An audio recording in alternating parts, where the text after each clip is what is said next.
华尔街日报最近表示，由于乌克兰当前反攻艰难，北约或许要为乌考虑明年春天的战斗了。此报道预测呢，这场战争或将持续3到7年。那么以如今乌克兰推进的速度，真的无法在今年解决战斗吗？战争长期化对俄乌双方又将会有怎样影响？咱们接着往下看。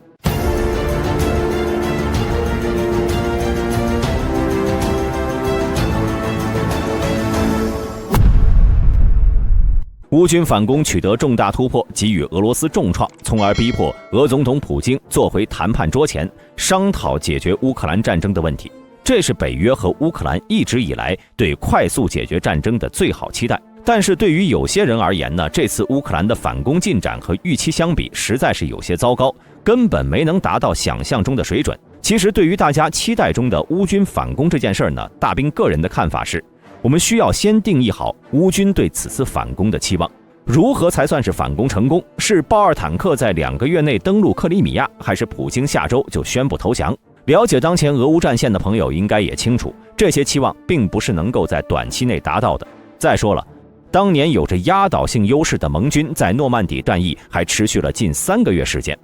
更何况人数和装备数量都少于俄军的乌克兰呢？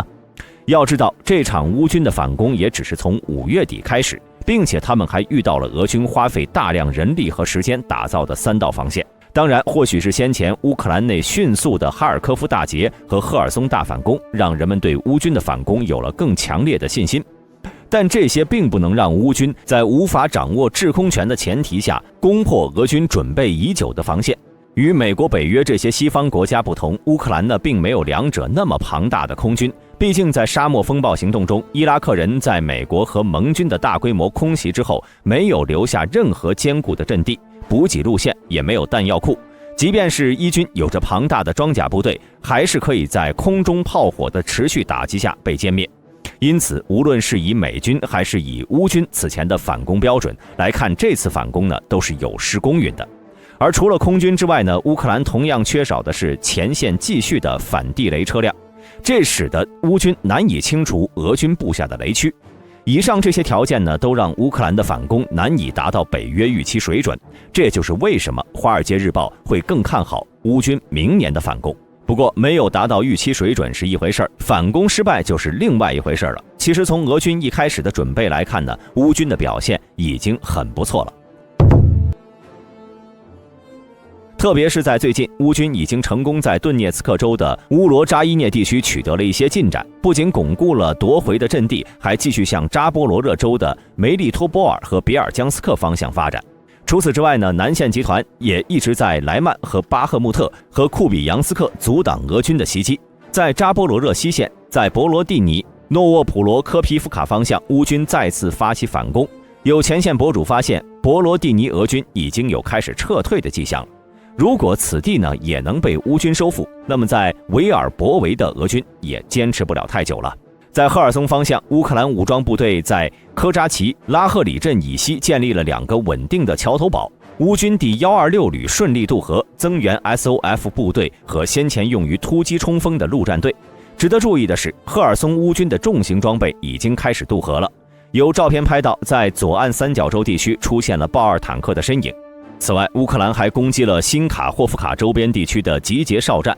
后勤点和弹药库。根据英国国防情报局报道，俄罗斯指挥部正被迫考虑从扎波罗热向第聂伯河左岸重新部署增援部队，因为乌克兰正在以2个桥头堡为根据，试图控制整个赫尔松。而一旦俄军回防赫尔松，就意味着之前从赫尔松向扎波罗热增援的部队那是白跑一趟。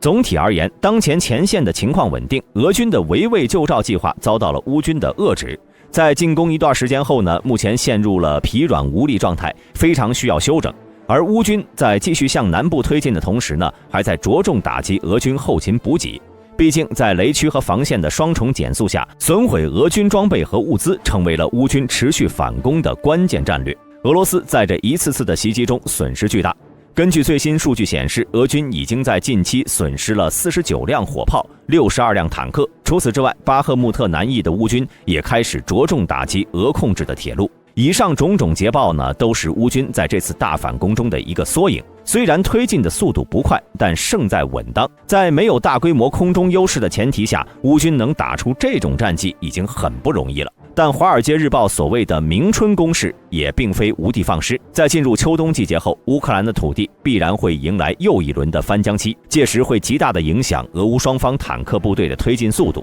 虽然不排除乌军能在翻江期到来之前取得重大突破，但为了更加稳妥，北约也需要尽早考虑双方陷入长期战争后该如何，并在明年春天进行第二次尝试。而对于乌克兰而言，在明年春天发动攻势的好处也很多。那时候将会有更多的在北约受训的乌克兰士兵回国，西方承诺的战机也会尽数抵达。这样一来，到了明年春天，乌军的战斗能力将在空地两方面大幅强过俄军。当然，不说远的，就在最近一段时间，乌军的军援依旧是源源不断。到目前为止，光是美国一家就为乌克兰提供了44批军事援助。最近的一批援助呢，包括额外的爱国者防空系统弹药、海马斯系统弹药、155毫米和105毫米口径炮弹、120毫米坦克弹药、陶式反坦克导弹、火箭筒和其他反装甲系统和火箭、37辆用于拖曳和运输设备的战术车辆、58辆战地储水车、超过1200万发小口径弹药和手榴弹、用于清除障碍的爆破弹药，以及备件和维修设备。这次援助计划使用的是重新计算的冗余资金，因此不会增加援助总额。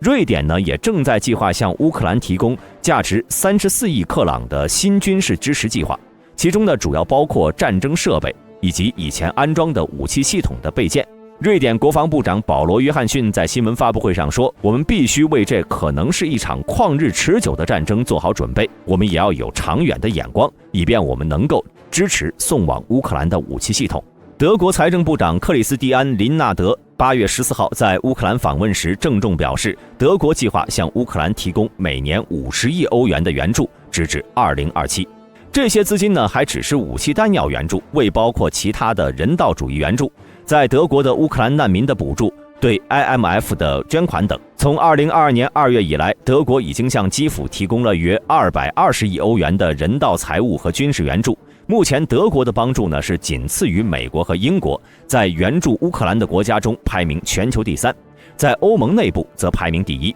除此之外呢，德国援乌的眼光也十分精准。打了500多天的俄乌战争，以积累的经验表明，大量使用无人机完成的实时侦察结果在作战层面已经是无比的重要了。而德国这次的军援呢，就是瞅准了这个关键，要为乌克兰提供莱茵金属最新研发的 Luna NG 无人机。根据了解，该无人机的数据链工作范围可以达300公里，可以在空中停留超过12个小时。它可以实时监测、分类和识别军事装备，为乌军的后勤打击战略提供最大的帮助。而这次德国之所以援乌最新无人机，除了帮助乌克兰之外呢，也未尝没有实战来检验武器的想法。毕竟该无人机问世以来呢，目前所下的订单金额仅为数百万欧元。如果 Luna NG 能在乌克兰战场上打出威名后，也有利于其在国际市场上的销售。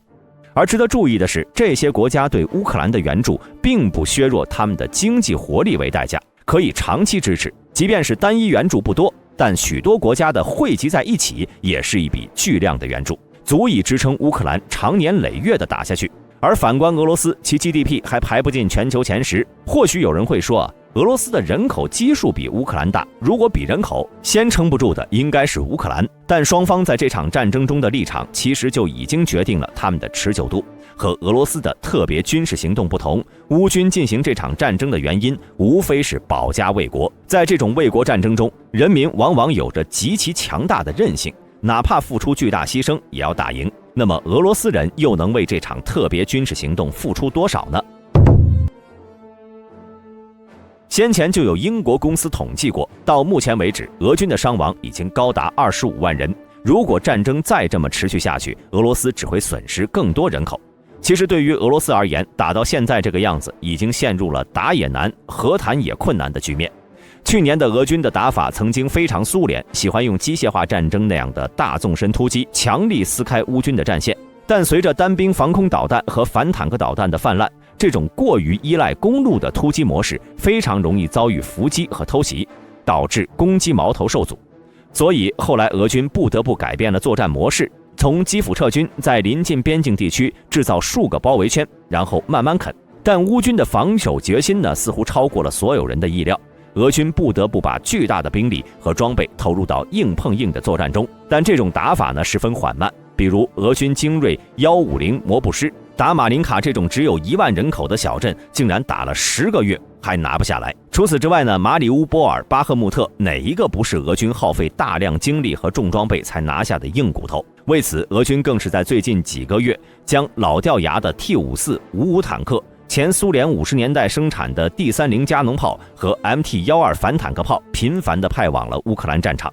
显然，这种消耗战对于俄军的战斗力打击是巨大的，不仅伤亡严重，武器装备弹药更是消耗过多。这边的俄军趁着转入防御态势，好不容易缓过来一口气，另一边的北约呢，就开始计划着明年春天的战争了。如果莫斯科在这场战争中被击败，普京的政治生涯恐怕也要到此结束了。届时，身为战败国的俄罗斯将有大量的制裁之外呢，还将面临巨额的战争赔款。因此，大兵认为，在经济、军事和外部的3重压力下，俄罗斯还是很有可能重新坐回谈判桌，与乌军商讨停战事宜的。只不过，由于双方的需求有着极大冲突，即便是真的停战，俄军恐怕也不愿意撤出乌东，更别说将克里米亚拱手让人了。这样一来，乌克兰自然不会善罢甘休。因此，在这种情况下，俄乌双方的停战也只能是暂时。在无法得到妥协的情况下，乌东的交火并不会停下，最多只会转为小规模冲突。但在这种摩擦之下呢，第2场俄乌之战恐怕很快就会到来。当然，除了停战和乌克兰获胜以外，还有一种可能是，这次战争根本不会以任何协议结束，而会以一种熟悉的轮回模式，从交火升级到各方的消耗，到脆弱的停火，再到双方积累力量，再爆发新的冲突。只不过俄罗斯因为这场乌克兰战争已经被国际封锁，这对俄罗斯的经济打击十分巨大。在2013年，俄罗斯人均 GDP 达到了 1.6万美元。如果俄罗斯坚持和平发展，不去动乱克里米亚，如今或许俄罗斯的人均 GDP 还要更高。但历史没有如果，俄罗斯经济从2014年就开始走下坡路了。卢布的汇率在8月14号更是跌至最低值，1美元就能兑到100卢布。为此，俄罗斯紧急召开会议，将利率上调至 12%， 就是不知道俄罗斯的印钞机能不能用得过来。而且在开战后，许多国家都剥离了俄石油和天然气，使得俄的出口收入削减到战前水平的1半。此外，俄在2023年的军事支出增加了1倍，达到了1000多亿美元，占国家预算的1/3。曾经世界第2的影响力也下滑得厉害。现在的芬兰已经因为俄乌战争的爆发，决定加入北约。芬兰加入北约后，波罗的海基本被北约占据了，黑海舰队更是无法发挥作用。除此之外，随着战争持续，俄罗斯还将驻扎在中亚的部队调往俄乌战场，这导致俄罗斯在中亚的影响力快速流失。以上这些呢，相信不只是大兵，各位应该也都能看得出来，俄罗斯更应该知道这个道理。战争之所以能打到现在，从占领地区获利，是当前俄军维持战争的最大动力。但如果俄军的收益一直大于损失，那么俄罗斯最好的选择只能是撤军或者和谈。好了，本期视频到这里就结束了。对本频道感兴趣的朋友，请点击下方的订阅按钮。我是大兵，我们下期再见。